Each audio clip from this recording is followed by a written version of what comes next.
Thank you. Mayor Lamside, are you present? I am present. Deputy Mayor Armstrong? Present. Councillor Franzen? Present. Councillor Braybrook? Present. Councillor Cadigan? Present. For staff, we have Donna Taggart, CIO Treasurer. Present. Evan Grieger, Director of Public Works. Present. Eric Gay, Director of Building and Planning, CBO. Present. Adele Arbor, Planner. Present. Bianca Dragicevic, Deputy Clerk. Present. Derek Bertram, Planning Technician. Present. Matt Winches, Supervisor of Waste, Public Works Coordinator. Present. And Chastity Robertson, Deputy Treasurer. Present. And Jesse Clark, Director of Corporate Services Clerk, is present. Okay, thank you very much. We can now move on to item 1.3 of our agenda, which is land acknowledgement and moment of reflection. We respectfully acknowledge that Trent Lakes in Peterborough County are located on the Treaty 20 Mississauga territory and in the traditional territory of the Mississauga and Chippewa nations, collectively known as the Williams Treaty First Nation, which include Curve Lake, Hiawatha, Alderville, Scugog Island, Rama, Beausoleil, and Georgina Island First Nation. Trent Lakes respectfully acknowledges that the Williams Treaty First Nations are the stewards and caretakers of these lands and waters in perpetuity, and that they continue to maintain this responsibility to ensure their health and integrity for generations to come. We will now take a moment to reflect on these principles and our duties and responsibilities as members of council.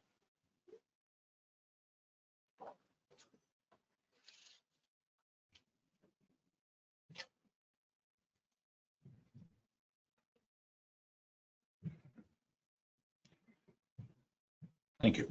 We can move on now to item 2 of our agenda, which is the approval of the agenda is circulated. I would entertain a motion for same. Councillor Braybrook for a mover and Councillor Cadigan for a seconder. I will call for the vote. All in favor? That motion has carried to approve the agenda is circulated. We can move on to item 3 of our agenda, which is disclosure of pecuniary interest. If any member of council has a pecuniary interest on an item on the agenda, please disclose it now or anytime during the meeting prior to discussing anything on the item that you have a pecuniary interest in. I see no hands. Okay, we can move on now to item 4 of our agenda, which is adoption of minutes. Item 4.1 is a regular council meeting of September 16th, and item 4.2 is a statutory public meeting of September 16th. Is anyone prepared to make a motion? Deputy Mayor Armstrong, go ahead. To adopt. And do I have a seconder for that motion? Councillor Franzen for a seconder. Any further conversation about the minutes? I'm seeing none. I will call for the vote. All in favor? That motion has carried. We can move on now to item 5 of our agenda, which is our statutory public meeting pursuant to the Planning Act. We have none. So we can move on to item 6 of our agenda, which is business arising out of that statutory public meeting that we didn't have, so we have none. And we can move on to item 7 of our agenda, which is presentations. We have none. And then so we can move on to item 8 of our agenda, which we have a few, so we'll be very respectful of each other's times. We only have 10 minutes per delegation. And item 8.1 is Chad Calabrese. It's pretty close. Chad Callflesh. Oh, Good morning, council. Go ahead, Chad. And staff and mayor, thank you for having me here today. I'm here just to make some comments today on the purchase of a piece of land called Fire Route 80. It's gone to public now, and it looks like we got some public comments back just regarding some access for our neighbor to the west. And our neighbor to the west, their contractors have been accessing the property through Fire Route 80. They've been clean, polite. It's been very unintrusive, and we don't see any problem with that going forward. I would just like to remind, I guess, council that our goal in purchasing Fire Route 80 is not to block off anybody from access to their land and simply to secure privacy for the landowners of Fire Route 80. And as you know, we have to invest in the upkeep of Fire Route 80, and when it belongs to us, it's much easier to put money into it. And it's I guess maybe being in the state that it is now, being deemed a private road, but actually public property. If we ever had to charge someone with trespassing or anything like that, it could be difficult because it's kind of in limbo that way. So that's all.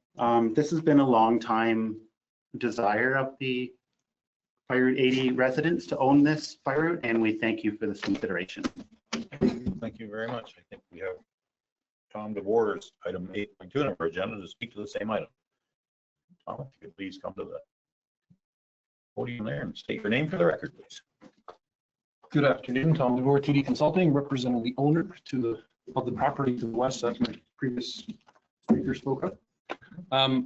We have on behalf of the owner has no issues with the sale of the property known as the Fire Road 80. However, what we have requested, and speaking with the clerk's office of the same, the unrestricted access of the western property is required for my client. The property is very vast. However, it can only be accessed from Fire Road 80 in part because there's a large wetland in the center of the property. Therefore, our request, if the sale does follow through, would be to have an unrestricted access easement over that parcel of land to continue the access to the property. Aside from that, we have no issues. We encourage it. Again, safety, privacy, we agree with all those points as well. It's just a matter that we want to make sure that we have unrestricted access. Thank you. Thank you very much, Tom. Does anyone have any comments or questions? No hands. And I think item 8.3 has been, Yeah, we could just get a resolution first, you see. okay, sorry, yes. Yeah, now that we can I have a resolution to receive the first two delegations? Councillor Braybrick for a mover, Councillor Cadigan for a seconder. I will call for the vote. All in favor? That motion has carried. We received those two items. And item 8.3, I believe, has been taken from the record, so we can go to item 8.4. And that's Linda and John Makula. I'm horrible with last name. My apologies. Machula? Try. I'll never forget it now. Machula. So we're basically here to support our application for the purchase of the unopened closed road allowance portion that's adjacent to our property at 55 Nichols Court. We've had nothing but issues since we moved there about this gate and whatnot. And there is a drive shed that was part of the property when we purchased it. That's from what we understand on road 11. So in order to maintain that and keep the gate up there, to keep vehicles from going down that road, dumping garbage, going off the cliff at the end, we're offering to buy that 66 feet of unopened road. Okay. We have copies. I'm sitting right beside that shed, 20 minutes over now. Over, yeah. Yeah, drive. Does anyone have any comments or questions? Would you like the pictures? Anyone like a picture? I mean, we have it on our agenda. It's attached to our agenda. We actually have copies. All the Some pictures? Oh, pictures, yeah, I think. Okay. Any, oh, there's no comments or questions. Thank you very much for your delegation. We appreciate the information. And we can move on now to 8.5 of our agenda, which is Doug Ford. Would you please come to the podium? And I was looking to make sure you weren't our premier, so I bet you've heard that a million times. That's okay. Please state your name for the record and go ahead with your delegation. Good afternoon, Council, Mayor. My name is Doug Ford. I'm here this afternoon with my wife, Chantal Ford, regarding the road allowance at the end of Nichols Court. Before I start, I'd just like to say, with my remarks that I forwarded in advance to you, I was notified by Jessie Clark that she acknowledged that some of the inconsistencies that I made in my remarks were part of a revised report to you. At this time, I have not received that revised report, so forgive me. I'm about to read a prepared statement with my facts, and if any of those facts differ from your revised report, that would be why. Okay, thank you. Okay, go right ahead, Doug. We, Chantal and Doug Ford, oppose the sale of the unopened road allowance as we believe it is not in the best interest of the community. I would like to begin by outlining how this gate was illegally erected across a known road allowance. The current residents at 55 Nichols Court did not erect this gate. It was placed there by the previous landowner at 1336 County Road 36, who still resides at a property that abuts this road allowance. When this land was purchased by the Medills, who reside at 1336, it was surveyed and divided into 3 lots, 25, 55, and 1336 County Road 36, and 25 and 55 are Nichols Court addresses. This survey there was a survey done at the time, and this would have alerted the Medills of this road allowance. The applicants, at some point in the last 5 years, have also had a property survey done as well, which alerted them, if they were not previously aware, to the fact that this gate was blocking a public road allowance. After this came to light, they began stating to surrounding neighbors that the road allowance was in fact private property beyond the gate, and that it was for the enjoyment of themselves and the Medills from 1336 County Road 36 only. In 2025, we, the Fords, had a property survey done, which made us aware that this was in fact not a private property, but a road allowance.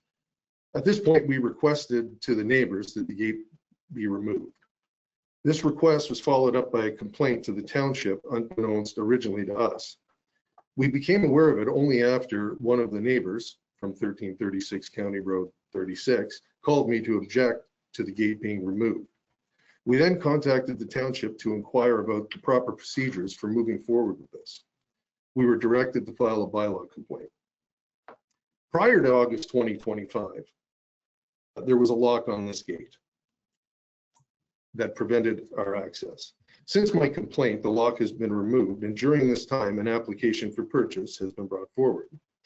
It is our position that by granting this application to purchase, council is rewarding the residents of 55 Nichols Court, despite being caught attempting to appropriate city lands. In the clerk's report to council, there are several untrue statements that I would like to challenge and make council aware of. Number one, the map provided by the city clerk, as outlined by the red line, illustrates the portion of the road allowance in which the residents of 55 Nichols Court are proposing to purchase. It states that this section of road allowance is 400 meters in length. This is incorrect. I have measured it myself, and is it in fact 450 feet. The entirety of the road allowance may be 400 meters, but that's not what's outlined in the recommendation, and I believe it's misleading the council, thus preventing you from making an accurate ruling. The residents at 55 Nichols Court are being described as wanting to purchase only a portion of the road allowance that lines up with their property lines. The road allowance, as you can see on the map, continues well past their property boundaries and intersects with another road allowance that begins at County Road 36 and heads south towards Oak Ridge Road. In my opinion, this is simply granting them the opportunity to purchase enough property to block the rest of the road allowance that they have currently been doing with their illegal gate.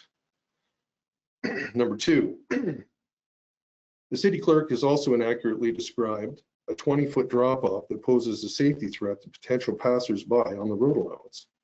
This does not exist. The road allowance is flat and continues until it reaches a dead end of bush that is on flat ground. Any drop-offs in the vicinity of this road allowance are either well beyond the flat road where the bush prevents an accident, or it is off to one side, which is on the private property beside the road allowance itself. There's also a mention that this road allowance does not lead to water. This is also not an accurate statement. This road allowance intersects with another road allowance that borders low-lying land and a large pond area that is fed by the Municipality River just west of Adwina Drive. The fact that these three inconsistencies are stated in the report leads me to believe that the city clerk has not accurately investigated this application and is asking council to rule on falsehoods. Number three, the city clerk's recommendation to council, she states correctly that a notice was sent out informing all parties involved to remove the gate by August 30th, 2025, should it belong to them, as it was illegally erected. She fails to mention, however, why it was not followed up on and removed as ordered, and why consideration is now being given to only one of the parties' concerns regarding the road allowance. As the only resident that borders the entire road allowance, we require access to it the most to maintain the fences on our property. Without access to this road allowance, we would be required to spend tens of thousands of dollars to remove many acres of bush to access the fence line. Currently, this is public land, and as a resident, we have a right to access. Our property has been in my wife's family for generations, and now our access should be continued as needed via this road allowance. This gate was erected after the passing of my father-in-law in 2016. Unfortunately, it took time for us to realize what access was available to us that I'm sure he utilized and was aware of. The installation of this gate that has been locked has restricted my access, and this application serves to further restrict my access thus having a severe negative impact on my enjoyment of our property and my ability to maintain it to a sufficient standard. Although we originally made the complaint to have the gate removed, staff has been less than cooperative with me, as well as attempted to brush off my inquiries as to why the gate was not removed as ordered. We believe the removal of the gate and the purchase application are separate issues. By allowing the gate to remain during the application process leads me to feel that there is bias in favor of 55 Nichols Court by the city staff, including the city clerk. We would like to note that our request is only to remove an illegal gate and restore access to this road allowance, whereas the competing request wants to restrict access and is of a self-serving nature only.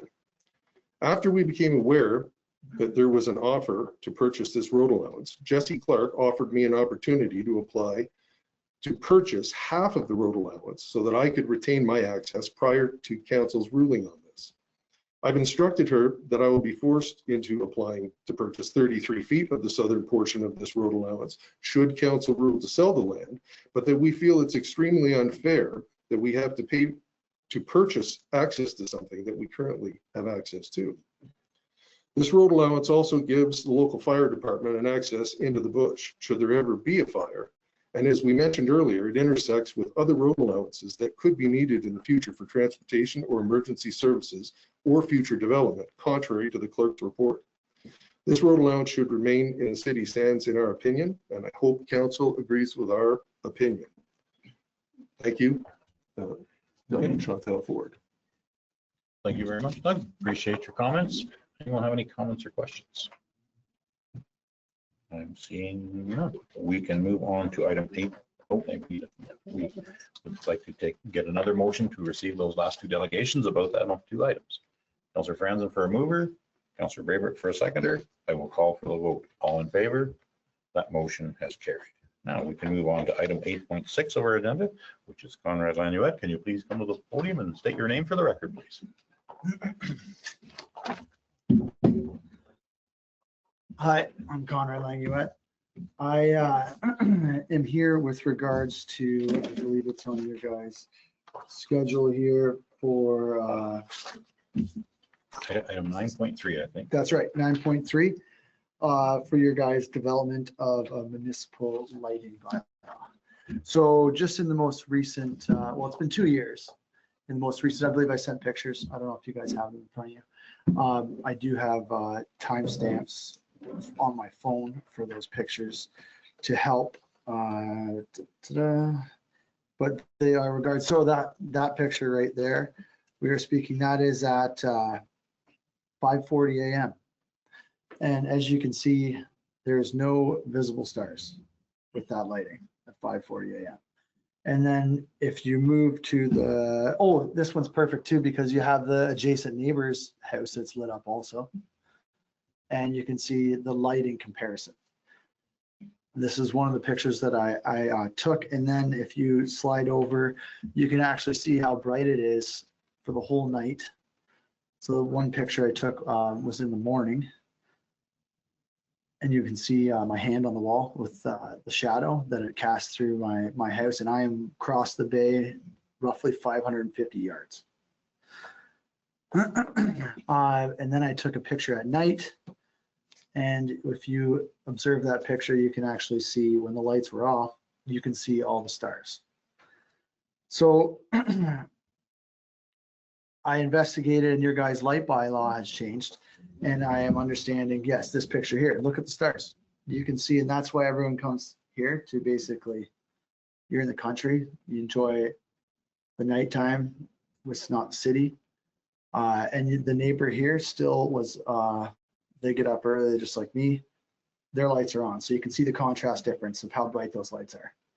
So bringing forth, I did send you guys a recommendation I would like to see that was actually the most descriptive and very easy for me to follow, which was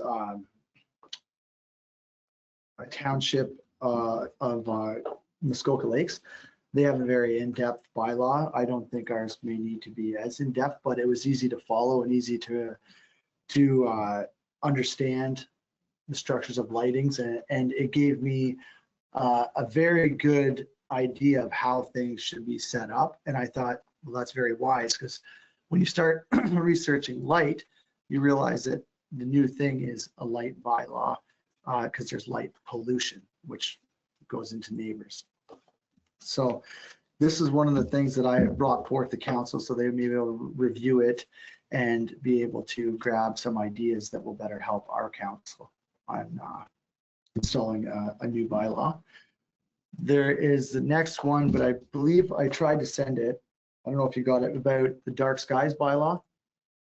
The dark skies bylaw it's a new bylaw that's being constructed around most lakes.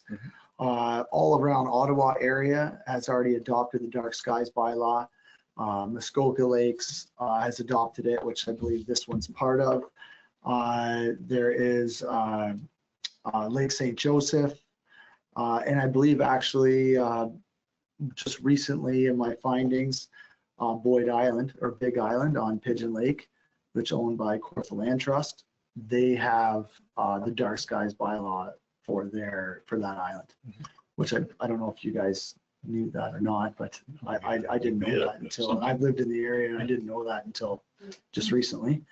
And the dark skies bylaw, it's to implement safety towards humans also, but without allowing light to trespass on the neighboring properties. It also helps with wildlife, bird migration, animals. So it also contributes to the ecosystem, and also lights on the water, because lights on the water that reflect off the water actually can cause many different disruptions to the ecosystem via fish, turtles, microbacteria. It can increase the growth of microbacteria in your water, which you do not want. So there's many benefits to this. Plus it also has a benefit to humans as well, as humans need darkness, especially during night, to get their full sleep. This is one thing we've been dealing with right now, as I have 2 young children and a pregnant wife. And the light's actually quite bright that I've had to deal with. If there's anything that I can do to help council with the future bylaw and the lighting aspect, I'd gladly participate. I just wanted to make sure that I found some things that council could use. There is many other similar bylaws, and I think we should look at them and pick the best to suit our specific area. And our area is cottage country, and I believe most people come up here to enjoy the lights.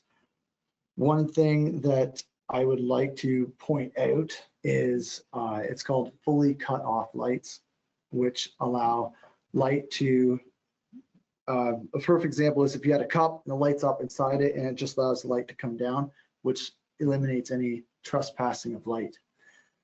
This is mentioned in the bylaw on the Muskoka Lakes. If you go back, they'll show you actually many different structures that people can put on their property, and it gives you a full example up top. I believe that was page, it would be the second last page, so I believe it was page 12. I don't know if you guys have that or not. But it's a full example of many different structures of lighting we can have. And it also, well, this is one of them. Obviously, you can see the one with the neighbors going right in the neighbor's house. It's really not too nice. It's the next page, I believe. Yes, here we are. So you have many different fixtures that can be used that provide significant lighting for a property for people that need it for safety reasons or vice versa. And these are all the different lights that they can use. So I think with respects to your neighbors and everything, this still gives them what they want, and will also give your neighbors what they are looking for. So it's a good way to move forward when both parties win. Okay. Is there any other questions you guys have for me? Just ask that question. Does any members of council have a comment or question? Go ahead, Thank Deputy you, Mayor Madam Armstrong. Chair. Thanks very much, Connor. Just a comment. The subcommittee that looked into this did extensive research. They did look at 9 bylaws from other municipalities, including Muskoka Lakes. Perfect. So they Yeah, yeah. researched that, and also 2 templates from national organizations, and I'm quite certain that our planning department would look at others as well. So a lot of that already was done by them, so thank you for mentioning it. Okay, perfect. That's great to hear that. I didn't catch that they had done that. So one of the other things too, light pollution's actually been increasing year over year between 7 and 10%. And I would actually beg to differ in our area, because where I've lived since 2012, built in 2013. So when I moved in, probably 20 to 25% full-time people. And then as we know, during COVID, a lot of people retired and moved to cottage country. And now I'd say I'm probably closer to 75, might even be 80% full-time people around my area. So you've definitely seen the light pollution increase more than the 7 to 10% that they say per year. It's increased a fair bit. And this is one of the reasons I feel that a bylaw is now needed, as it's more of an issue now because there's more people up here.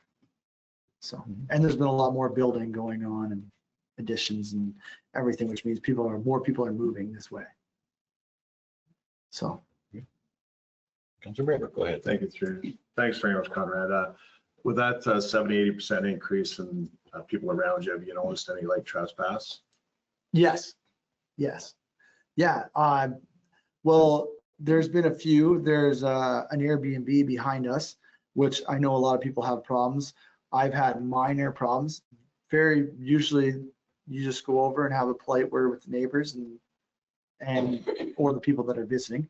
And everyone seems to be usually really good. I've never had any major issues.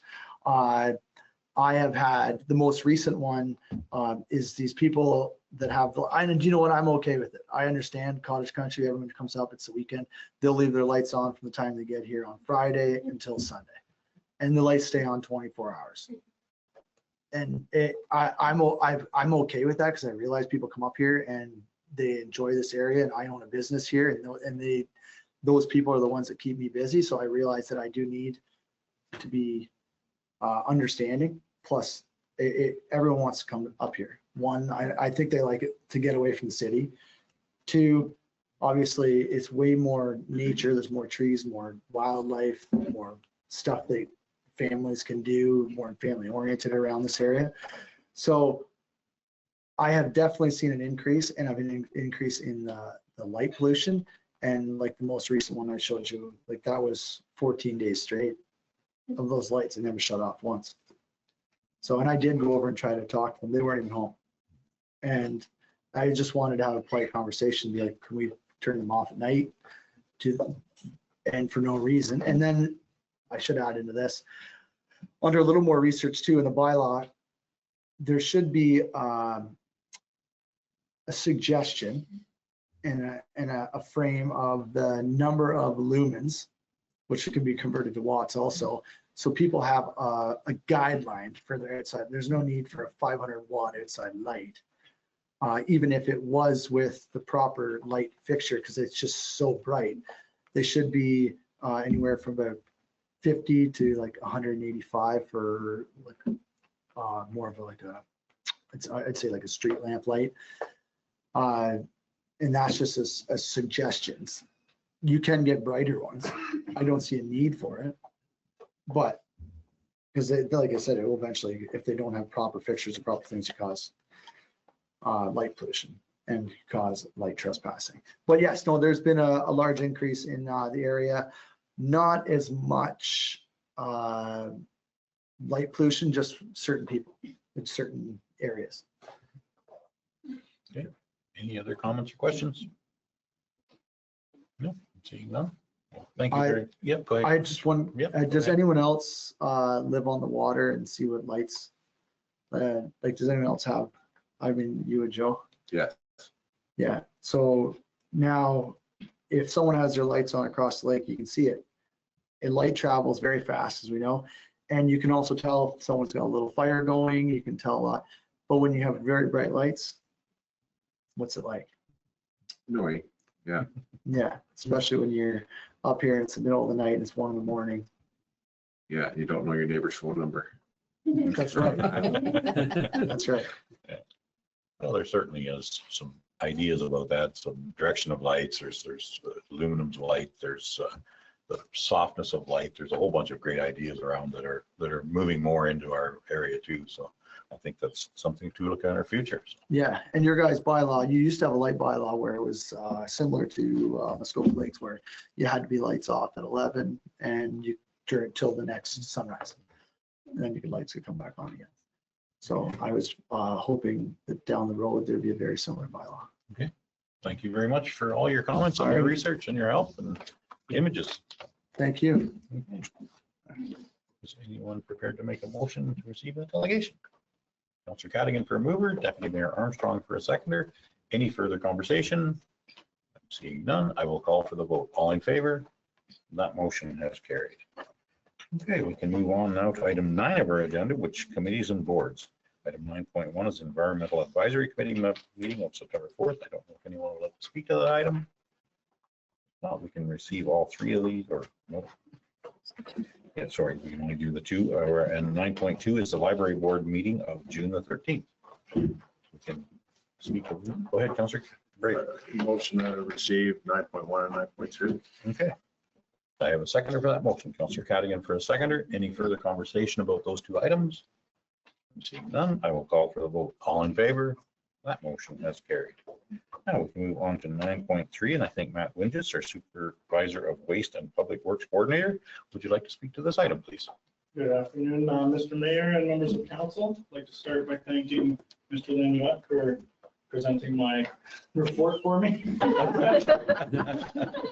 I won't go into too much detail about dark sky, as he was very thorough in covering that, so I appreciate that. We'll save a good time.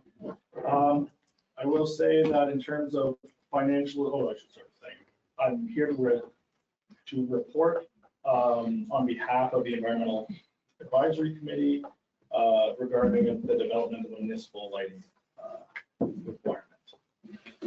In terms of financial implications, there's nothing directly affected by this report. However, it will take staff time to potentially investigate and develop a policy.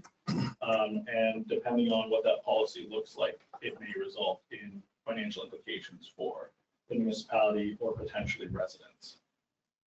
In terms of environmental implications, there are a number of benefits, of many that we've already gone over here, including, I will add on to that, the improved efficiency will reduce energy demand, thereby reducing greenhouse gas emissions. So the EAC, I'll skip the dark sky overview because he did a great job of that, but the EAC has identified this opportunity to incorporate the dark sky principles while also addressing the gap that we have in our Trent Lakes nuisance bylaw. Currently, there isn't any lighting bylaw leaving residents with issues like this without any proper recourse. I was actually going to cite the exact municipalities that were mentioned, so that works out perfectly. It has been adopted by a number of municipalities, a variety of bylaws, some are guidelines, but the existence of some form of municipal guidance is relatively widespread, especially in rural communities. So I'll just read out the recommendations here, which are presented to you in 2 parts. So there are 2 separate recommendations that are somewhat related. First recommendation is that the Environmental Advisory Committee recommend that council direct staff to investigate the development of a policy to manage all municipally owned lighting, giving consideration to the following parameters: efficiency of energy use, including lumens and wattage guidelines, the use of motion sensors, dark sky friendly lighting, including shading and focused lighting downward, and minimum brightness. Second recommendation, that the Environmental Advisory Committee recommend that council direct staff to investigate the development of a bylaw or an amendment to an existing bylaw to manage the lighting for all new buildings constructed in the municipality. And further, that the bylaw incorporates the same parameters as the policy for municipally owned lighting, and further, that staff investigate the implications and feasibility of future provisions to regulate existing lighting in the municipality to meet the same standards set out in the bylaw. If there are any questions, please feel free. Okay, does anyone have any comments or questions for Matt? Okay, Councillor Braber, go Thank ahead. you, through you, Mayor. Thanks very much, Matt, for that. I support recommendation 1 and want to thank the Environmental Advisory Committee and staff for their work on the strategy. While it is a valuable initiative, we should be mindful that not every issue requires immediate reaction to implement more bylaws. For instance, I think we did have a nuisance bylaw that could be revisited to address any sort of nuisance lighting and that sort of thing. I believe we should be making every attempt to educate our residents as to the benefits of responsible lighting. Speaking with residents about this initiative, there was concern from both shoreline and non-shoreline residents that they believe lighting is required to safely navigate their dock systems and pathways. The non-shoreline residents too were concerned about being forced, as they put it, to reduce their lighting with the new law. There were some valid points raised by our residents regarding their feeling of safety and having strategic lighting in their rural properties. There was a quick story that was shared with me that one lady, she used to go out to her garage and the light had burnt out, and she'd gone out one night and she was startled by a bear. So that bulb was changed the next morning. So anyway, it was just an anecdotal story. It was a little funny story, but I do support responsible lighting. I mean, I'm all for that, but it has to be balanced. It has to be coming from what I used to do is when a law is enacted, you know, you get people that are genuinely concerned about something. That's when they would utilize that law. And then you have people that create vexatious and frivolous complaints, and it's just a constant stream of complaints, and which then spills over into harassment of people trying to enjoy the property safely. So, but I do support recommendation 1. Okay, thank you very much, Councillor Braber. I think Deputy Mayor Armstrong would like to comment. Go ahead. Yeah, thank you, Mayor Lipset. And thanks very much, Matt. I share some of Councillor Braber's concerns, although I think at this stage, all we're doing is asking staff to investigate it. And it might be that they recommend not to do a bylaw, or perhaps to add something to the existing nuisance bylaw. So I don't think we're committing ourselves at this stage. And so also based on that, I'd like to suggest we have 2 motions. One is to support recommendation 1, and the other is to support recommendation 2, because I think they are different recommendations. Good comments. Deputy Mayor Armstrong, does anyone else have any comments? I can certainly tell you that amount of lighting at one place is a lot. I mean, I've seen many other places similar to that, and there's better lights you can do that will be better for you and less intrusive for other people. It still shines on your property. It's very bright on your property, but it's shining at the ground. So it's not interfering with the water animals and their habitat, moths and insects that are attracted to things. There's different types of lighting that you can use that do not attract that many of our little insects that are nocturnal. So there are ways to make it better. And I think it's incumbent upon us to investigate that. And I think this is exactly what this is asking. Just investigate it, see what we can do to make it better for all our residents. Okay.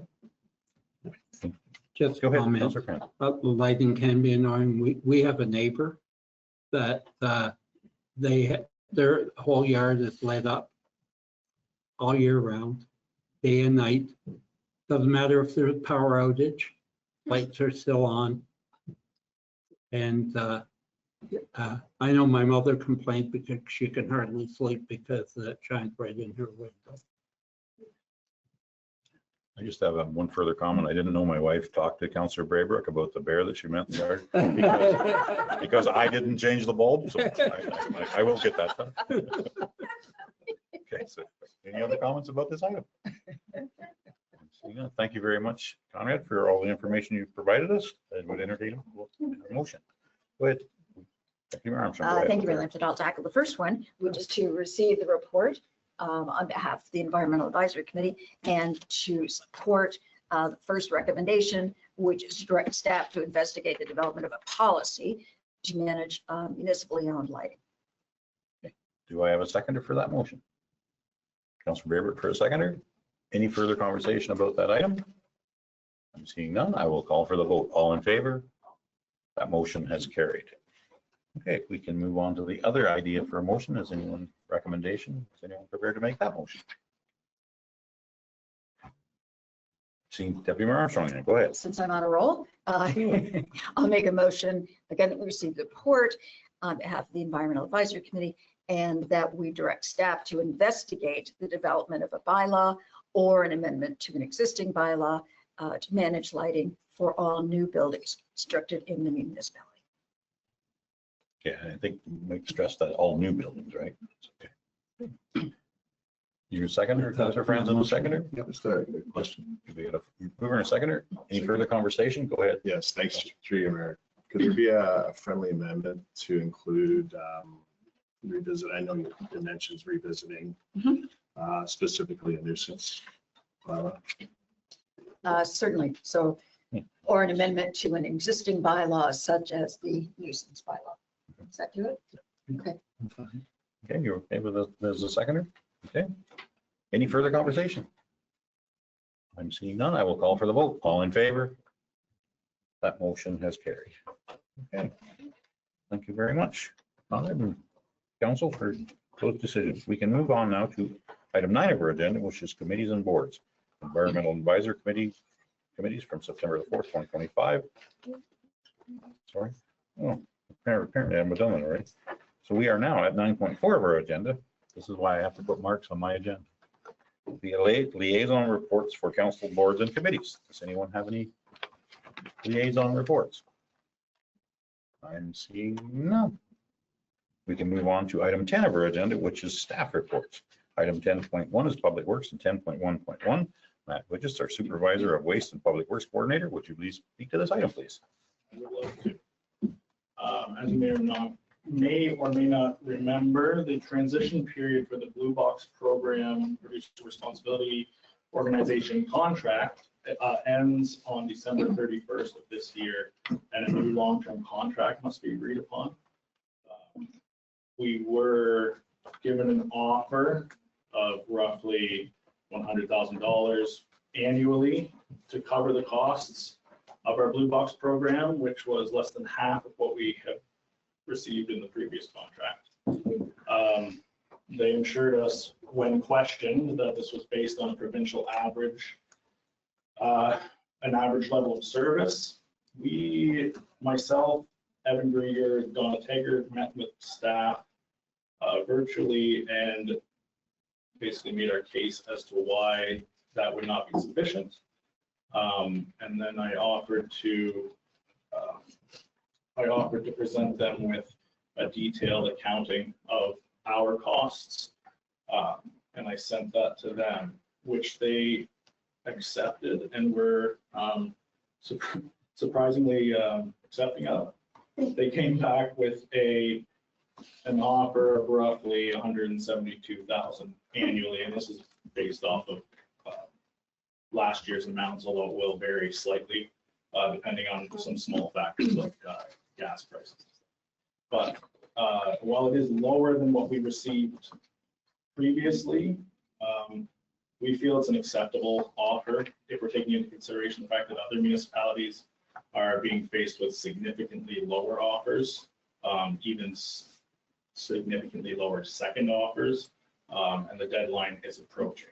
We would like to avoid not only disrupting the level of service that our residents are used to, but also we don't want to disrupt any relationship we have with these producer organizations, because we will be forced to deal with them for years to come. So as the program matures, staff will continue to evaluate whether this level of compensation is sufficient. But as of now, I am recommending that council authorize that the mayor and clerk sign the updated depot operations agreement with Circular Materials.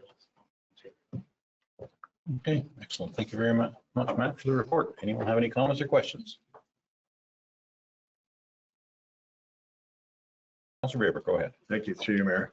Thanks again, Matt. Who's requiring the municipality to renew its contract? Is it Circular Materials? It's the government of Ontario, assuming we want to opt into the program. Okay, if we were not to opt in, what are our options? The alternative would be we would notify them and we would have zero control over the Blue Box program. They would be forced to come up with some sort of alternative. Essentially, they would have to create their own depots, and our residents would have to take recycling to those depots separately, and it would have no oversight by the municipality. Right, not Circular Materials that you're speaking Circular of? Materials, who is on behalf of all the producers of plastics and whatnot. Okay, are there any competitors? Do they have a monopoly on it? Basically, there are other pro groups, but they are small or aren't operating in the area here. And I don't know if I've even heard of any of the municipalities, at least in the general vicinity, that's even mentioned any others.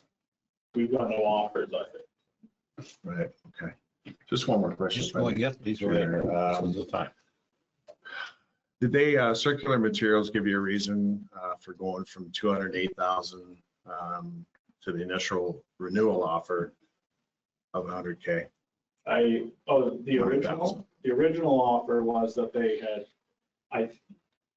off the record, in my personal opinion, think that they ended up costing them way more than they had originally thought it was going to, based off of the cost. I think they underestimated how much it costs for small municipalities to manage waste.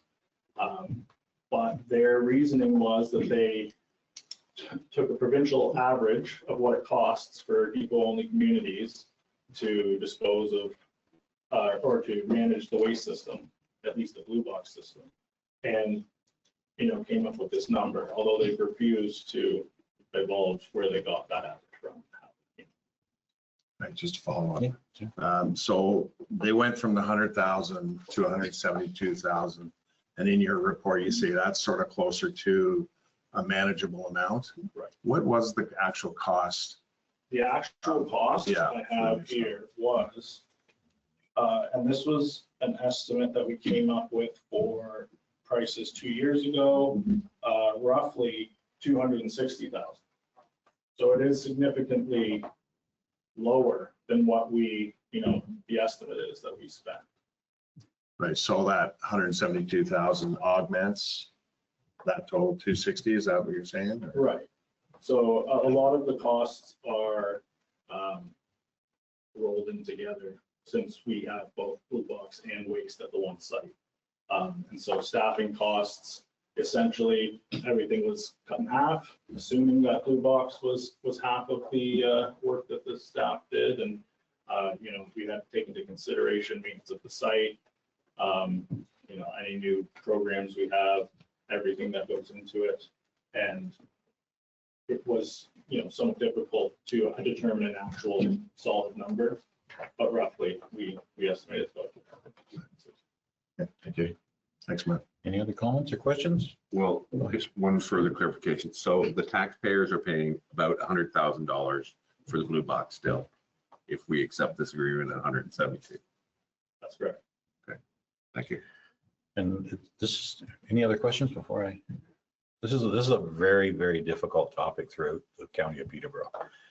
Every municipality has got difficulties with this changeover. There's a whole bunch of delegations to the province, to MPs, MPPs. We're trying to get this figured out a little more efficiently. There's some municipalities that are losing depots. They are not going to have a depot. So now someone has to take that garbage to a different location. So we're a little bit fortunate that we are going to be able to keep all 4 of our depots at present, because they could close 1 or 2, and we just have to, then how do we deal with that? I mean, people have to take their recyclables for miles to put them in there's difficulties with non-eligible sources like ourselves as a municipality. our recycling will not be eligible to go to them bins anymore. So we have a whole bunch of many small businesses that are in the same position. If you don't already do your own recycling with some other method, then much of that recycling stream is going to end up in landfill. And that is just absolutely what we've been trying not to do.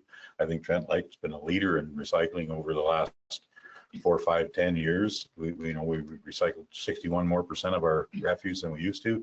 So this is a step backwards by the province, and where our view seems to be the view of most of the county of Peterborough. So we are actively trying to participate with the province to get this changed a little bit to make it more efficient for every municipality to keep recycling at the top of the list rather than second or third down. So we are working for you. Deputy Mayor Armstrong and myself, we've had lots of conversations that most of it's enclosed because we can't really divulge details, but we have lots of conversations going on in the background, and I'm sure Matt, you do too. So thank you very much for this report. I don't know if anybody's, go ahead, Deputy Mayor Armstrong. Yeah, thanks, Mayor Lambson. This is one of those situations where you kind of hold your nose and say, which is the worst of two not very nice options.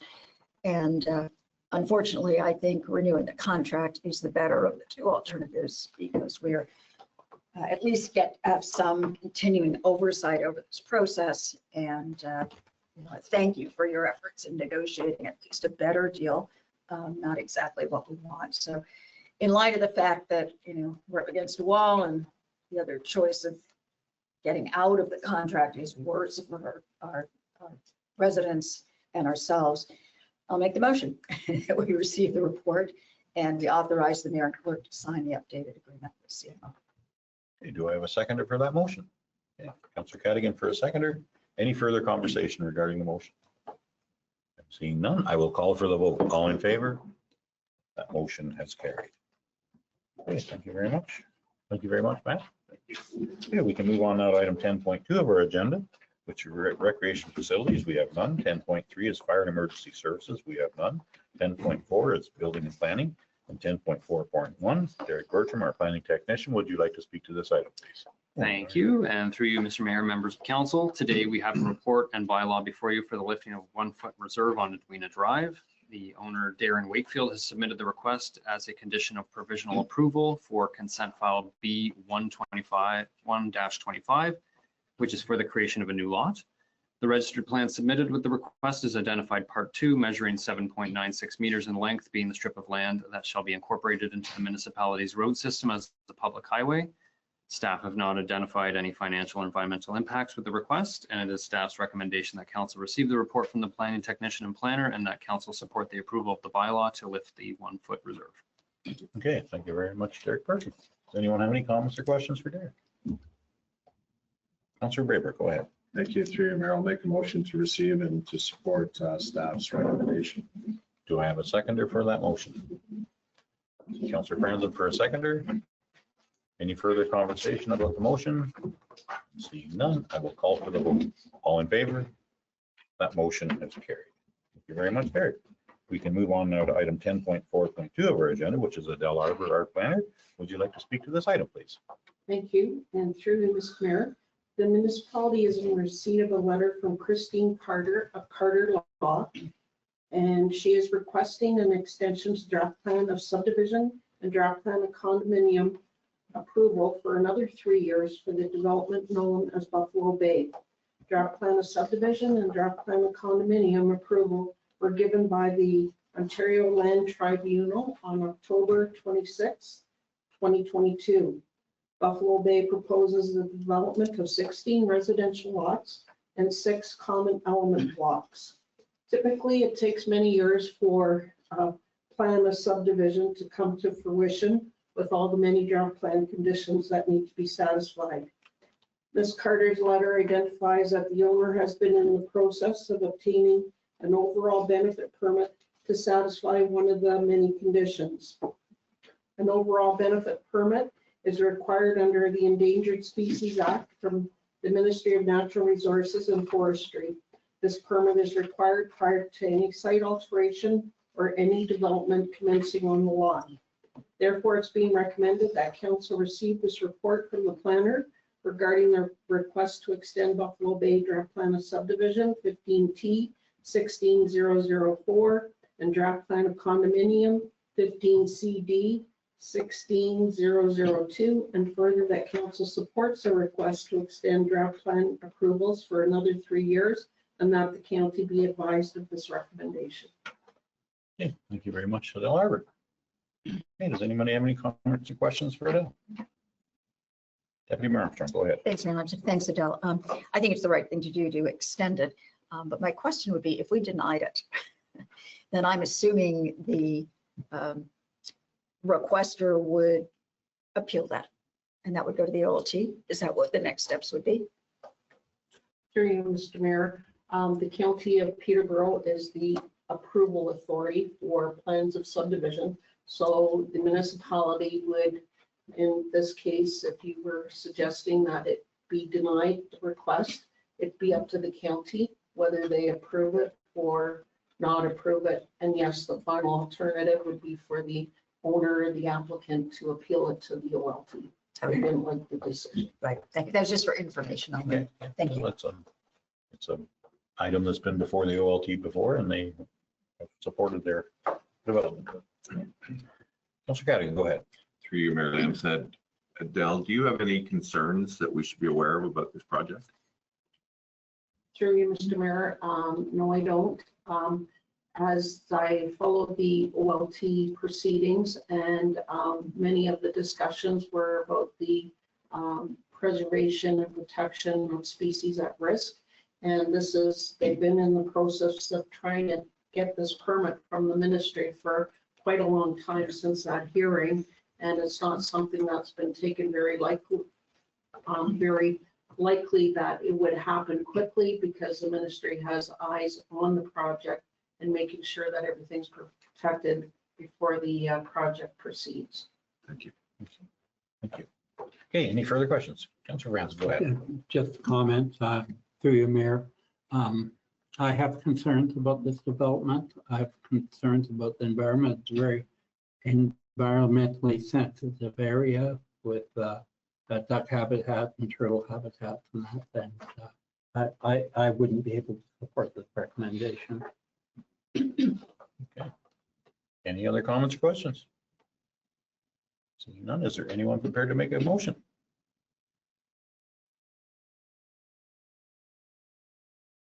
Councilor Cadigan, go ahead. Motion to receive the report and the council supports the request to extend the draft plan. Do I have a seconder for that motion? Deputy Mayor Armstrong for a seconder. Any further conversation about the motion? I will call for the vote. All in favor? That motion has carried. Now we can move on to item 10.4.3 of the agenda, but before we discuss anything on it, I do have a very close relative that is part of the Canada Post industry, so I think I'm going to declare a conflict of interest for 10.4.3 and 10.4.4. I'm erring on the side of caution. I don't think it really is it's a perceived conflict. So I will be relinquishing the chair to Deputy Mayor Armstrong for these next two items, and I will return shortly. Thank you.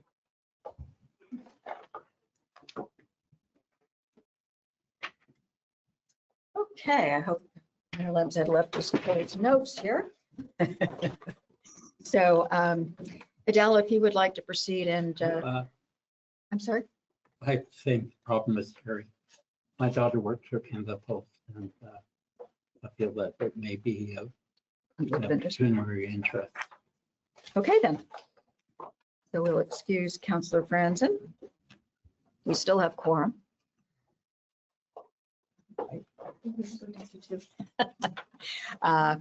So Adele, if you'd like to go ahead and present your report, please. Thank you. And through you, Deputy Mayor Armstrong, this is a similar report that staff prepared for council last year during postal disruption. And I just wanted council to know that our current practice for zoning bylaw amendments and minor variances is threefold. We post the public meeting signage on the property. We also mail the public notice to property owners within 120 meters of the subject property for a zoning bylaw amendment and 60 meters for minor variances. And we also post the public meeting notice on our municipal website. The Planning Act requires a less stringent approach, and they will allow postage of notices for public meetings on the website solely. But on this basis, posting applications on the website, while it fulfills the minimum requirements for public consultation, planning staff maintain that it would not provide an effective means of consultation. And for this reason, planning staff are recommending an interim hold on public meetings for zoning bylaw amendments and minor variances until the strike is over.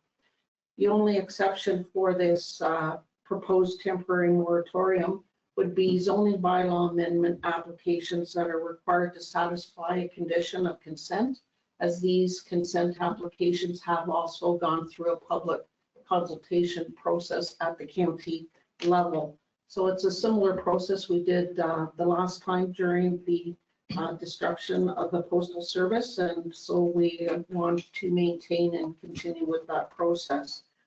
We don't have a number of substantial applications in the queue at the moment, and we will continue to bring updates to council if we find we have a backlog, and maybe we'll look at Plan B, what we will do in terms of public notification.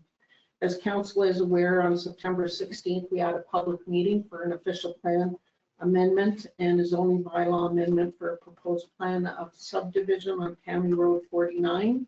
We are still waiting for the consultant to bring forward some responses to the public concerns that were brought forward at that public meeting. And once we get this, we will assess. I know there was a wider circulation required for public consultation regarding this proposed official plan and zoning bylaw for the subdivision. So I'd like to reassess that once we get the information from the consultant, and perhaps we'll have another game plan in effect. But as you know, a lot of our population in the municipality of Trent Lakes, not everybody lives locally, and we found through the last disruption of postal service that we were couriering public meeting notices to the states, and that became quite costly. So doing the same format, putting a moratorium on at the current time, that is what we were recommending. And we will keep council updated regularly on how things are going. So it's being recommended that council receive the report from the planner regarding processing and planning applications and the postal strike for information, and further that council direct staff to put a hold on the processing and planning applications during the postal strike, while processing to resume at the conclusion of the strike, with the exception of minor zoning bylaw amendment applications resulting as a condition of consent. Thank you, Adele. Any comments or questions? Councilor Grego. Thank you, through you, Deputy Mayor. The longest postal strike was in 82, and that was 42 days. Let's just work with 42 days. How many planning applications would you anticipate receiving in that time span?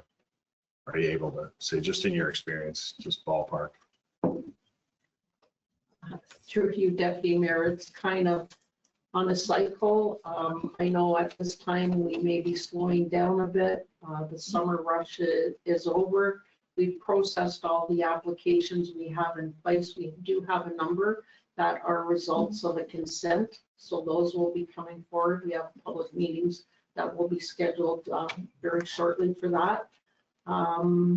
As we've been doing pre-consultations with applicants, we're telling them this report was coming to council and we wish to have a halt to our applications because we feel that the public consultation process is not being fulfilled correctly through the Planning Act. And they seem very receptive of that. There are some that wish to proceed, but we said we would monitor the situation. And we can always take a look at the circulation and just see how many neighbors within the 120 meters may be out of town residents, out of the city, out of the country. Like, it all depends on what we do when we proceed, but we will bring something back to you if that arises. Thank you. Okay. Any other questions or comments? Councilor Just a Cassidy. motion that council receive the report from the planner and the council direct staff to hold on the processing of the applications until the end of the strike. And do we have a second for that? And before we vote, I do have a question. will we be at risk of not complying with any application deadlines that are set in legislation by doing this? Through you, Deputy Mayor, we are not accepting any applications. That's what we're telling individuals, because Okay. once we accept it, the Planning Act says we have to deem an application complete within 30 days and have so many days to process it. So at the current time, we're not accepting any. Understood. Thank you. And all in favor, please. That carried. And next, Eric Gay. An update on departmental operations and building and planning during the postal strike. Good afternoon, Deputy Mayor and Council. Just a short report just to advise as to what the process is moving forward during this postal interruption. The building and bylaw departments will continue to operate business as usual. We would be distributing any type of Building Code Act orders or property standards orders via any type of private couriers or emails or anything of that kind. So that's how we were going to get around needing to use because typically we would send things registered mail or regular mail. So we're going to bypass that circuit by, it'll cost a little bit of extra money. Hopefully folks are going to play by the rules and won't have to worry about that too much. Short-term rental accommodation applications and building and bylaw applications are conducted on our electronic platform, so they are not affected by the postal strike. So all of these things will continue to operate normally with no concerns there. Once we have STRA registrations have been approved, they are notified via email as that the packages are ready for pickup in person if they choose to come in and pick up their packages. And everything is sent electronically to the applicant. So there's no concerns with regards to the postal strike with regards to those processes there. So other than that, it's business as usual. We'll find a way around things, and hopefully we'll find that this doesn't last too much longer. We can move back into regular business. Thank you very much. Any comments or questions? Councilor Gray. Thank you. Just a motion to receive the report, and thanks very much, Eric, for that. And do we have a seconder? Councilor Cadigan, and all in favor? Thank you. That is carried. And I will vacate the chair.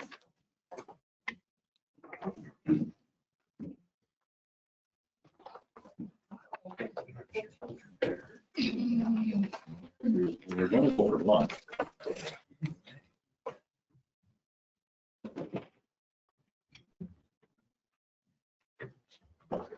Thank you very much, Deputy Mayor Armstrong, for holding down the chair. It was a hot seat. Oh, yeah, oh, it can be, yes. Okay, we can move on now to item 10.5 of our agenda, which is finance on 10.5.1.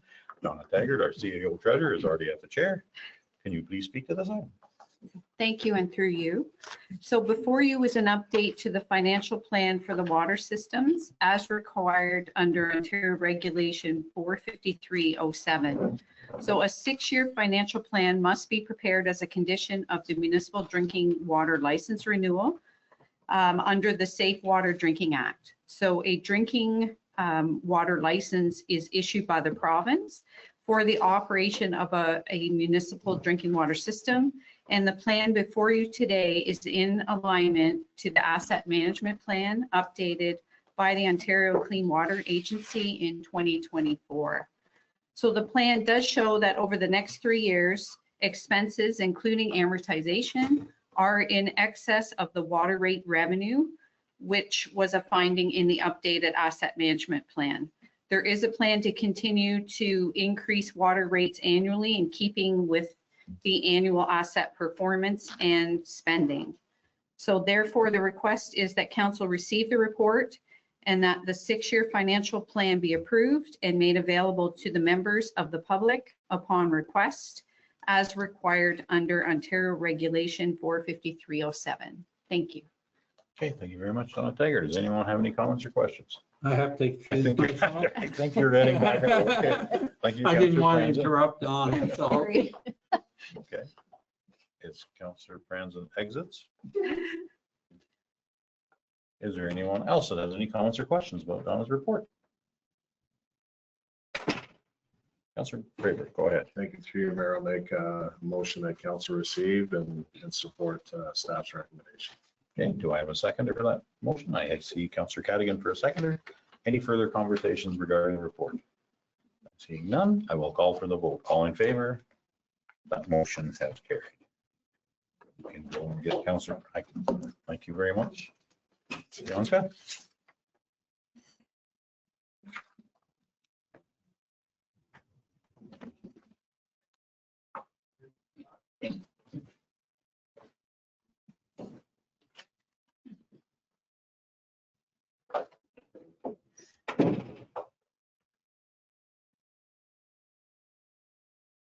Welcome back, Councillor Brandon. Thank Okay, you, Mayor. we can move on to item 10.6 of our agenda, which is administration, and 10.6.1. Chastity Robertson, our deputy treasurer. Can you please speak to this item? Yes, thank you. Through you, Mayor Lambshead.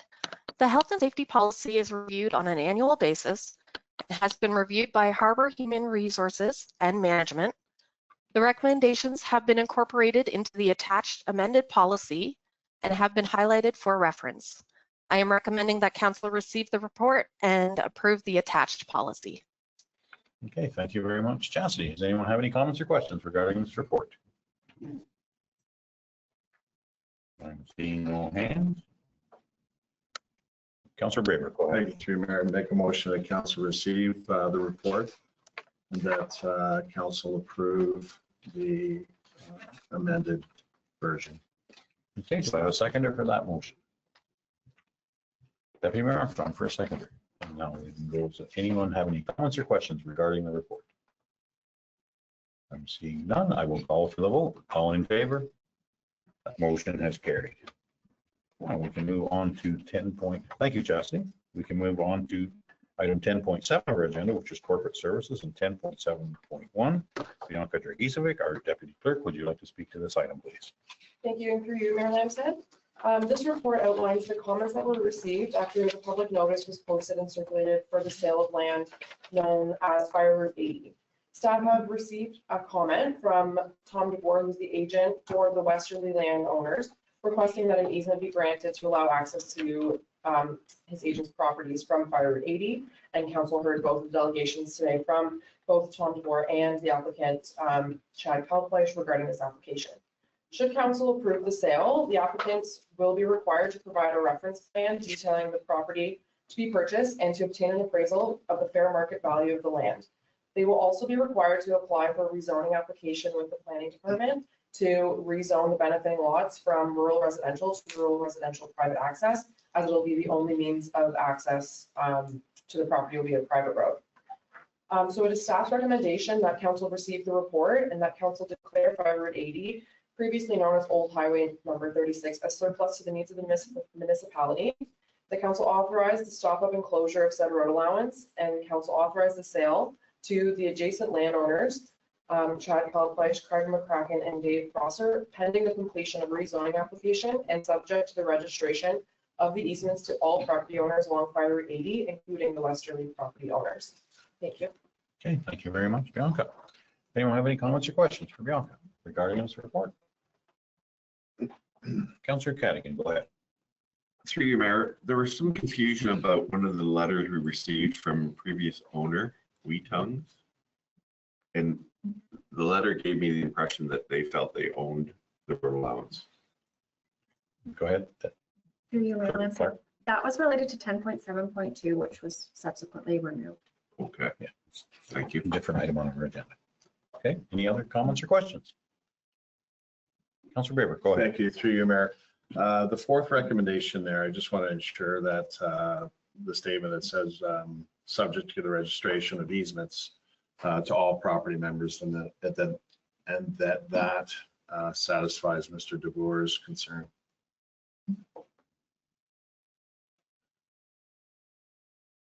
We have a nod. Go ahead. Go ahead, Bianca, if you have a comment. No, through you, yeah, we had discussed with both Tom DeBoer as well as the applicants and as well as the municipal solicitor that is aware of that comment and that concern.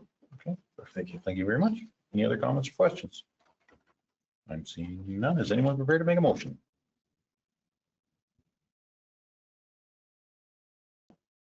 And the room went quiet. Go ahead, Councilor Braber. Thanks. Through you, Mayor, I'll make a motion to council receive the report and then council will support the recommendations by staff. Okay, do I have a seconder for that motion? Councilor Franzen for a seconder. Any further conversation about that motion? I'm seeing none. I will call for the vote. All in favor? That motion is carried. Thank you very much. We can now move on to item 10.7.2 of our agenda, which is Jesse Clark, our Director of Corporate Services Clerk. Would you like to speak to this item, please? Thank you. Through you, Mayor Lambshead, the applicants for this file are requesting to purchase a portion of an unopened road allowance, in part to obtain ownership of the land their garage is situated on.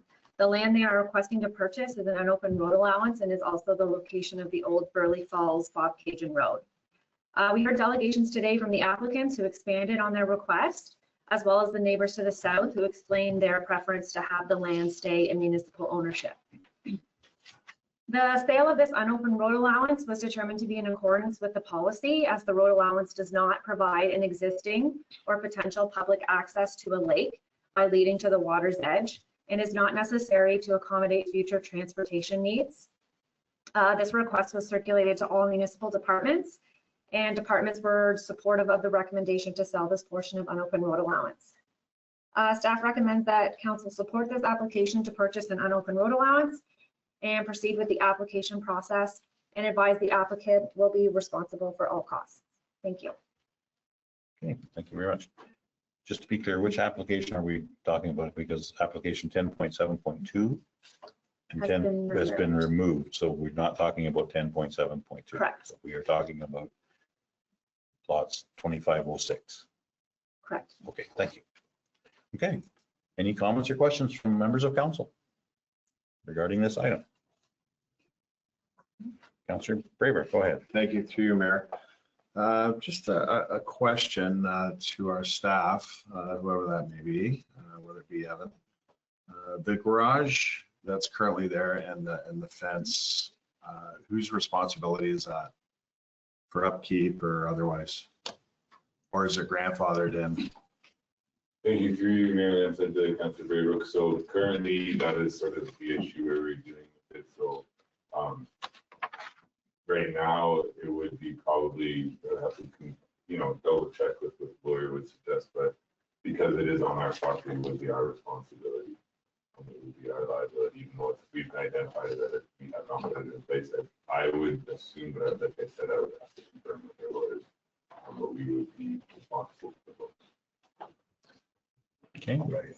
Just another, yeah, just a comment. I did attend the area and I did walk the entire length of the road in question, and I got a good feel for the land. And I understand that the clerk's report has been amended to reflect the, I guess, the accurate distance that the applicants are asking for. That being said, my position, I have two trains of thought, is to leave it in the municipal's possession and remove the gate, or allow the applicants to revise their or resubmit requesting to purchase half of the 66, which being 33. And I know that Mr. and Mrs. Ford have expressed their feelings, and that's not exactly what they would like done. I understand that, but I think a happy medium would be to allow the Fords an opportunity to purchase that other 33 feet as an alternative. And then at that point, perhaps the two of them can come to some sort of agreement to leave the gate as is, and ensure that both have access to come and go through the gate. But if that is a problem, then I'm not in favor of this application.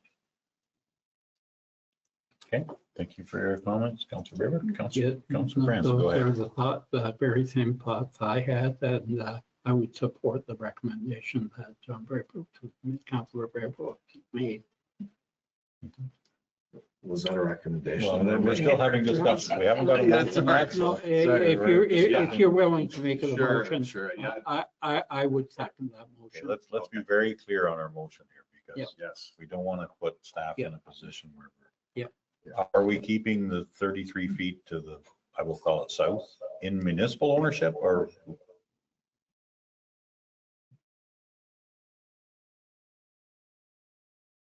Are we going to?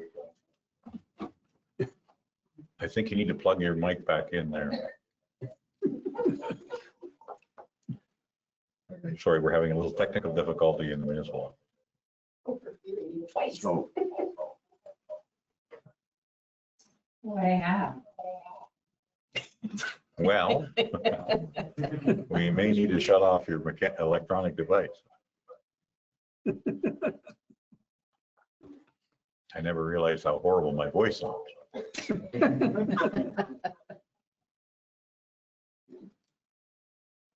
check. Yeah, we're still checking.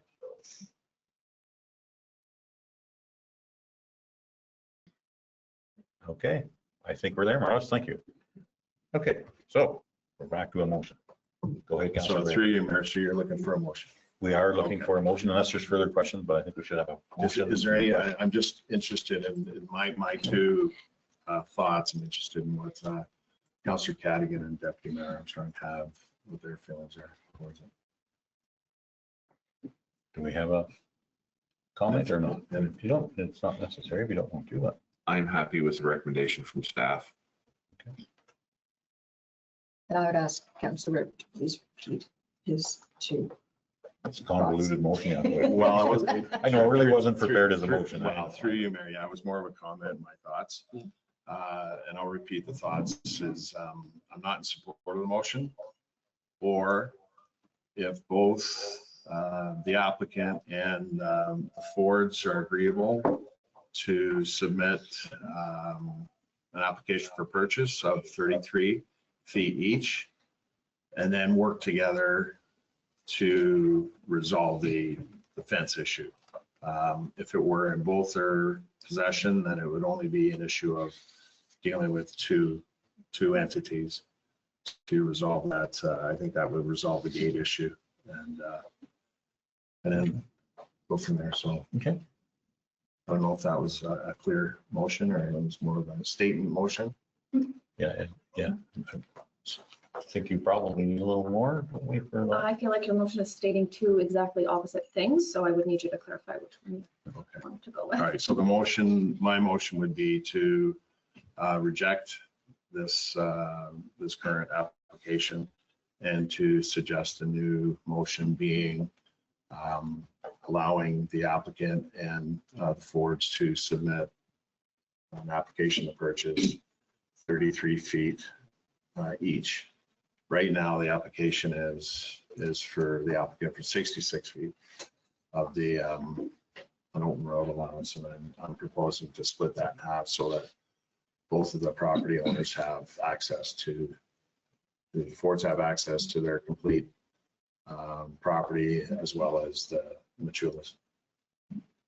I think So if you wanted to I try think to to simplify that, you just reject this direction. Okay. So go ahead, Deputy. Clark, please. Through you, Mayor Lamb, I would suggest supporting the application to purchase 33 feet from the Machulas. We still have to do public consultation, and that's when the Fords could come forward to purchase the remaining 33. And I will just also mention that due to the Canada Post strike, I would suggest that this application be put on hold for the public consultation until that has been resumed.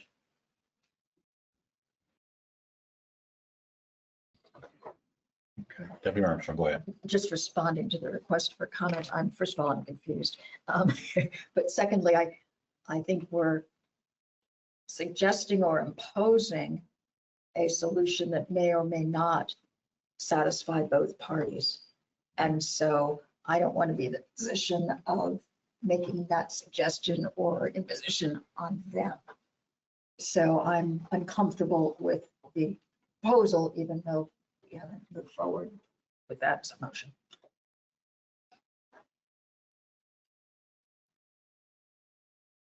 Okay, so do we have actually a clear motion of any kind?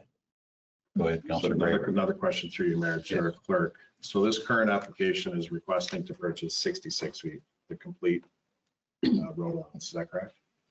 Through you, Mayor Lamshead, yes, that's correct. In initial discussions with the applicants, I believe that they would be amenable to only purchasing 33, but their initial application was for the full 66. I know my understanding is that it's the Ford's intention to keep the entirety in public ownership. However, if it is to be sold, they would like the opportunity to purchase 33 feet. Okay, so this current motion, through you, Mayor, this current motion, is that able to be amended to say 33 feet? Okay. And I did get a little nod from the gallery there. I think that's supported by half of them. So the other part, that will be an application that could be brought forward or not by the other people for the other 33 feet. So if your motion was to go ahead with the sale of 33 feet to the, forgot your name, how to pronounce your name again, then that would be doable. Yeah, just as long as that's clear. I don't know if the clerk, through your mayor, would be able to specify that. Because I would be in support of that if that was the amendment to reduce it from 66 to 33 and allow the Machulas to purchase that. Is that a motion? That is okay. That is a motion. I will get a seconder for that motion. Councilor Franzen for a seconder. Any further conversation? Go ahead, Deputy Armstrong. No, I'm supposed to go last, actually, so go ahead.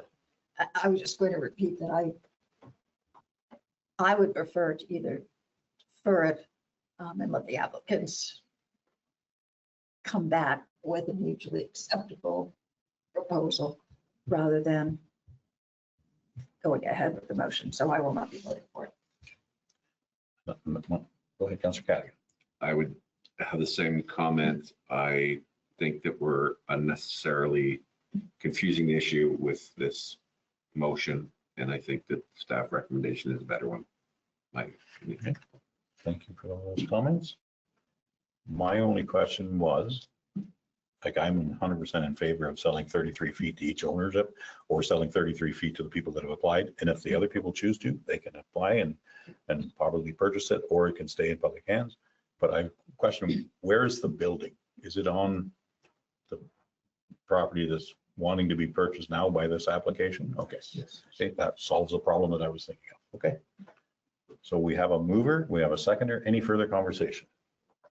We are going to sell 33 feet of the municipal road allowance. Okay. Just okay.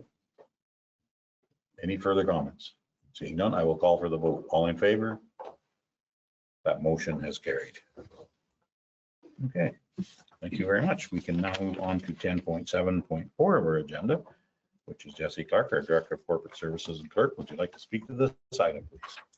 Thank you. Through you, Mayor Lamshead. The draft 2026 council meeting calendar attached to the report has been prepared in accordance with the municipality's procedure bylaw and also includes dates for special council meetings for community grant requests, joint council meeting, and a budget meeting. Due to 2026 being an election year, some modifications have been made to the draft calendar. Only one regular meeting has been scheduled in October to avoid a conflict with advance voting. The inaugural meeting of council has been scheduled, and the ratepayer meeting has been scheduled prior to the first day of the campaign period, which falls on April 25th, 2026. Staff are recommending that the 2026 council meeting calendar be adopted as presented. Okay, thank you very much, Jesse Clark. We can go ahead, Councillor Brayberg. Thank you, through your mayor. Make a motion to receive and adopt the 2026 council meeting calendar. Do I have a seconder for that motion? Councillor Cadigan for a seconder.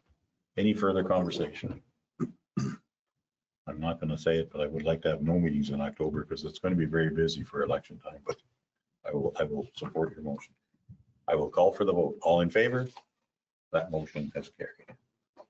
Okay, thank you very much. We can move on to 10.7.5 of our agenda, which is Jesse Clark, our Director of Corporate Services and Clerk. Would you like to speak to this item? Thank you. Through you, Mayor Lamshead. The 2026 dates and location for municipal conferences are outlined in the report. and staff are seeking direction on which council members will be attending each conference. The report also summarizes the delegations that were requested at 2025 conferences, and should council choose to send members to Roma, staff are also seeking direction on which, if any, ministries to request delegations and the topic for each delegation.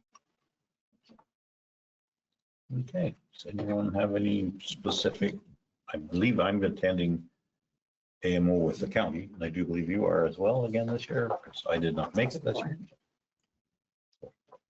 Go ahead, Councillor Gadigan. I applied to go to Good Roads this year, and because of the ice storm, we weren't allowed to attend. I would still like to go in 2026 if it's available. End of March, I believe. As would I, because same thing. Had 2 inches of ice everywhere, so we didn't leave our municipality for 6 or 7 weeks. Unless someone else would prefer to do that. Anyone else like to go ahead? Councillor Franklin. I'd like to go to AMO. Okay. Just for clarification, through you, Mayor. How many, so councillor or council can go to one? Through you, Mayor Lamstead, each council member may go to one conference is budgeted. And we recommend that no more than 2 council members go on behalf of the municipality to each conference to avoid quorum. Thank you. So Roma is for, if possible. I would also like to attend Roma. Okay. I think that's it, isn't it? And then because we are sending counselors to Roma, just any, if there's any delegations and the topics.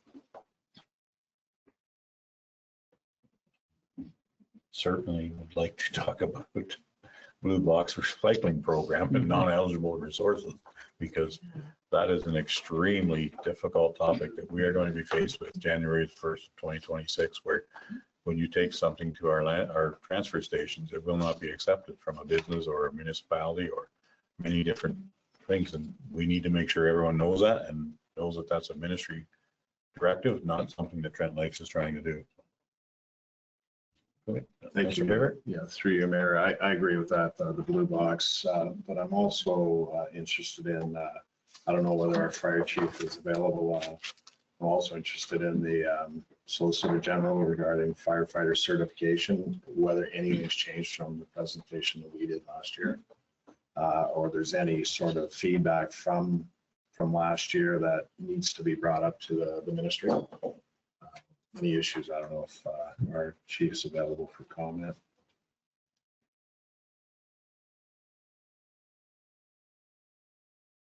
I don't think he is. Yes, I'm here. Can you hear me? Okay.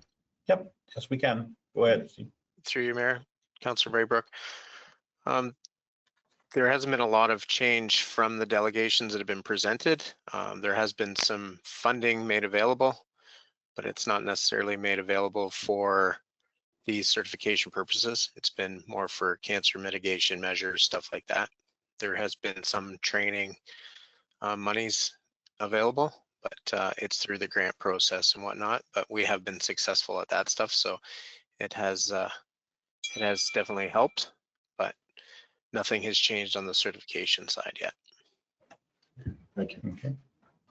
Would you think a delegation would be beneficial? That's kind of through you, Mayor.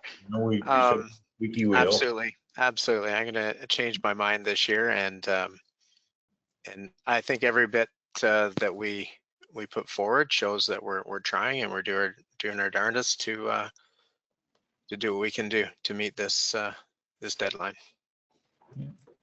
Okay, thank you. They need to know our struggles in the rural communities and that it is real, and we are only as good as our volunteers that are available. So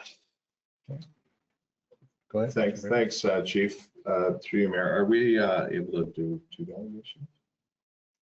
Through you, Mayor Lamstead, I don't believe there's any restriction. There may be restrictions on the number you can request, but it is more than 2. Okay, so I would like to see both the Blue Box and yep, for sure, yeah. Firefighter certification. And I don't know about that, because we've done that before, is the reliable funding for libraries. Like, we need to I think we need to make noise about this because our library's been underfunded and they're just not getting more money when they do need more money. Their library is not just books, they're electronics things now, and they're really trying to transition to be more interactive and they don't get any more funding. And I think it's important to try to get more funding for, like you see our Buckhorn and Cavendish branches of our libraries, they're full of people all the time. So I think it's important to try to get them more funding because if we don't, it's 100% on the shoulders of our ratepayers. Councilor Grant? Just speaking about the libraries, it is about books too, because books have gone up over 30%. So with the same amount of money, we're getting a third less book. I know I buy too many books. Okay, I think that's a perfect. Any? I had another idea. I believe we still have to hammer them on the infrastructure. When we can't get municipal grants for fire halls and road depots, there's something wrong. It can't be on the back of our ratepayers only. Very good point. I think that's a very, very important one. I'm not sure who that, I guess that's, yeah. But that is a good point. We really need to stress that because we look at our facilities master plan, we're over the proposed budget for the entire thing with 2 structures. So like it's just, buildings are costing a lot of money and we should be getting help from both provincial and federal levels. So that's something I think we should have that delegation as well. It's a lot of delegations. Councilor Bever, you have a question? Through you, Mayor. Yeah, go ahead. I think the next point was in our clerk's report, the OGRA conference in April. There are 3 possible delegations, and that could include the infrastructure funding. Or can we do infrastructure funding delegations on both, like Roma and Kent? Okay. I like to be the squeaky wheel. Nothing changes if you don't speak up. So I would vote for all 3 then, if that's possible, with the infrastructure funding being number 1 and the OPP rates being number 2 and the last one.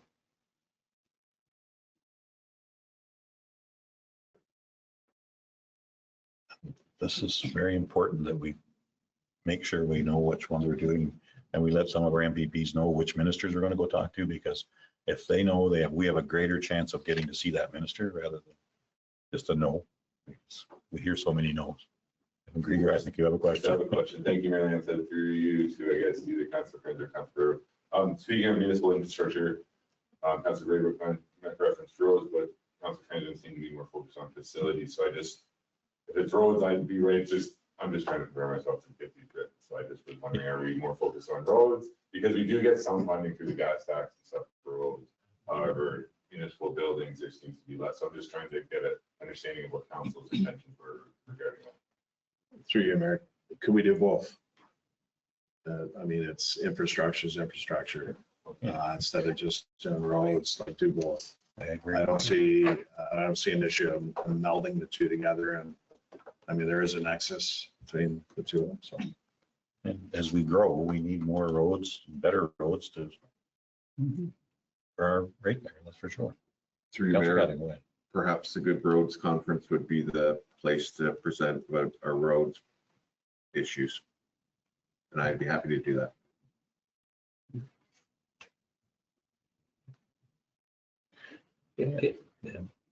Yep. My comment had to do with roads and the fire department, because we're in the process of doing the road facility and the fire facility. Okay. And I'd have no problem with that being presented at Good Roads. Okay, perfect. Just through your, as long as the clerk's clear. The clerk is not clear. I am asking for directions on delegations to the Roma conference. Yes, the Roma. And I've heard 5, which is all the ones mentioned in the report. Minus social and economic prosperity review. Okay. Through you, Mayor, I think for the Roma, I believe I mentioned the the blue box for one. For sure. Solicitor General regarding firefighter certification for 2. And that was it. The 2 of them for that, for Roma. And I also mentioned, could we also do the roads and infrastructure at Roma? And that's why I asked the question, can we do same delegations at different conferences? So if that is allowable, then I would add a 3rd being roads and infrastructure to Roma. So 3 of them. That's I think is lots for our delegations. What happened to library? So we did do library. Well, that could be at Old Grove. Maybe not at both, but at Old Grove. I think it's more appropriate for library. Yeah. Or AMO. Yeah, AMO, yeah, We can do for AMO. sure, AMO, yeah. Okay, Yeah. okay. that would Mark work. that for AMO. Yeah. We can discuss that at a later date. So I think we have the 3 delegations for Roma. Now I'm doing it. Good Lord. Okay, we're clear as mud. Yeah. Now we need a motion for that. I think our clerk's gonna give us. You would do that, wouldn't you? I would do that, yeah. The council received the report, approved sending Mayor Lamb's Head and Councillor Braybrook to Roma. No, approved sending Deputy Mayor Armstrong and Councillor Braybrook to Roma, Mayor Lamb's Head and Councillor Cadigan to Ogra, and Councillor Franzen to AMO. And that council direct staff to request at the Roma conference delegations regarding blue box firefighter certification and roads and infrastructure funding. I'm okay with that. Go ahead, Councillor Patterson. So moved. So moved. Do I have a seconder for that motion? Councillor Franzen for a seconder. Any further conversation to confuse us? None whatsoever. I will call for the vote. All in favor? That motion has carried. Thank you very much, Deputy Clerk. Now we can move on to item 11 on our agenda, which is notice of motion. Does anyone have a notice of motion? Seeing none, we can move on to item 12 of our agenda, which is correspondence for information. We have 2 items under correspondence for information, the Cavendish Culture and Recreation Committee and the Honorable Michael S. Kersner, Solicitor General. Would anyone like to speak to either of those items or entertain a motion? Go ahead, Councillor Cadigan. To your mayor, the Cavendish Culture and Recreation is planning a couple of potluck dinners. The next one is for Halloween, and I'll just double check the date. I believe it's Saturday, the 25th.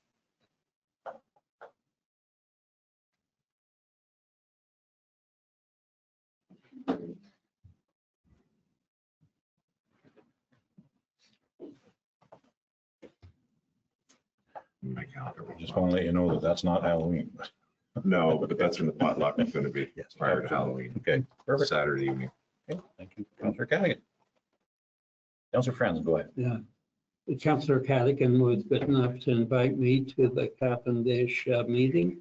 And we were asked one question, when there is a furniture and appliance to be brought to landfill site, they thought that maybe it should be done free of charge, or that they would get a credit for that, Pick up or or to deliver it to the landfill site or to the transfer station.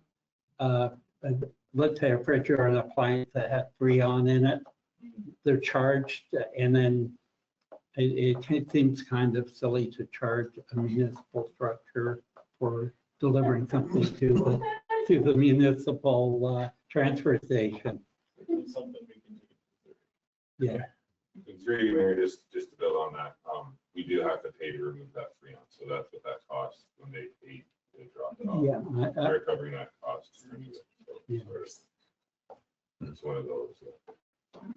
And just taking from the left, giving to the right, and, you know.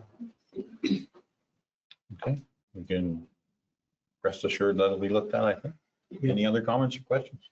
Go ahead, Councillor Just a Braber. comment, Or I guess we're at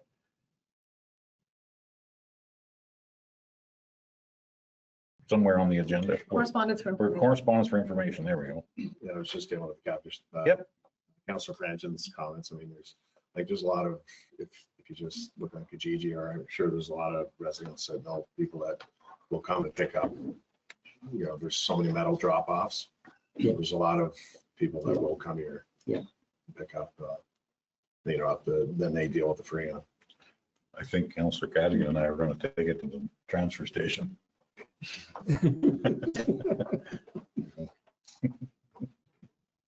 Okay, good idea though, Councillor Brayback. There is some people that will take them away for free. Yep.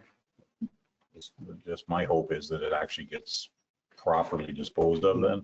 Yeah. So I'm not too much in favor of them just going to a free metal drop off and getting crunched and the freon goes out into the atmosphere. Okay. Does anyone like to talk about Honorable Michael S. Kirchner, our Solicitor General? Deputy Mayor Armstrong, go ahead. Thank you, Madam Secretary. Yeah, I just wanted to ask our CAO, the letter is promising and that they've capped this year's costs at 11%. And I just wanted to ask our CAO, one, if there was any new news on that. And two, I'm assuming that 11% is over the subsidized amount that we paid last year. So thank you, and through you. Yes, yeah, that is being removed for this year. And yeah, the 11% was 1.6 million last year. So the 11% on top of that is supposed to be the maximum. Great. Thank you. But we're, just another follow-up there, we're getting some help from the provincial government for that, or I hope. Through you, I think for the 2025 billing, there was a reduction granted based on the increase that was initially projected. This year, they're trying to start the process with an amount of an increase of 11% maximum. There is some reference to calls for service and maybe a different amount there. So we're hoping we don't come in at 11, but I think that that is the promise that I think based on the messaging last year that 11% isn't covering the true cost, and they're trying to come up with a way to gradually increase amounts. But that is the projected amount at this time, but we don't know where we'll come in, and haven't heard. We're hearing November 30th potentially as a date, or before November 30th. So we're definitely hoping before, because of course we come with our draft budget meeting to council on the 17th. So we're hoping that's a big part of our budget. Okay. Okay, thank you. Donna Daggett, any other further comments or questions? Okay, I don't even know if we received any of them yet. Okay, let's receive both of them. Okay. Councillor Cavan. Motion to receive both. Okay, do I have a seconder for that motion? Deputy Mayor Armstrong for a seconder. Any further conversation? Seeing none, I will call for the vote. All in favor? That motion has carried. Thank you. Now we can move on to item 13 of our agenda, which is correspondence for action. If anyone would like to speak to an item on that section, please say so now, or we can do them all at one time.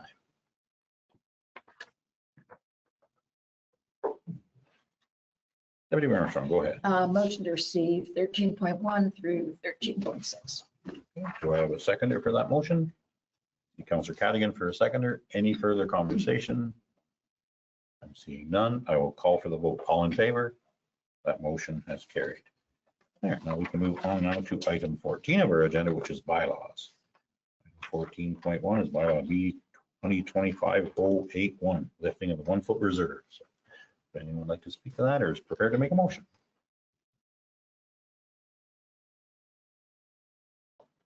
Deputy Armstrong, go ahead. Motion to approve. Okay, do I have a seconder for that motion? Councillor Brayburke for a seconder. I will call any further conversation now that we have a motion and a seconder. Seeing none, I will call for the vote. All in favor? That motion has carried. Now we can move on to 14.2 of our agenda, which is a borrowing bylaw.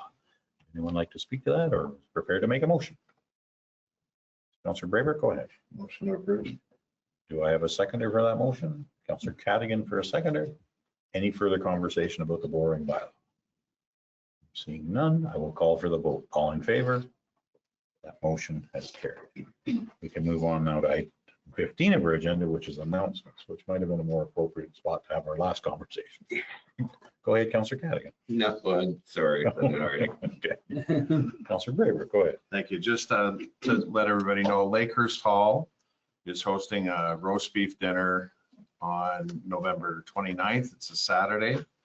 It's one sitting and it starts at 5:30 and it's $20 per person. It's fantastic. If anybody hasn't, yeah. Excellent. Any other announcements? I am seeing none. We can move on now to item 16 of our agenda, which is our closed meeting. So now I would entertain a motion to go into closed. This is Councillor Cadigan for a mover, Deputy Councillor Brayber for a seconder. And we are going to go into closed under the authority of the Ontario Municipal Act, Section 239(2), to discuss C, a proposed or pending acquisition or disposition of land by the municipality or local board. Proposed acquisition. That is the reason we are going into closed, and I will call for the vote. All in favor? That motion has carried. Thank you, everyone.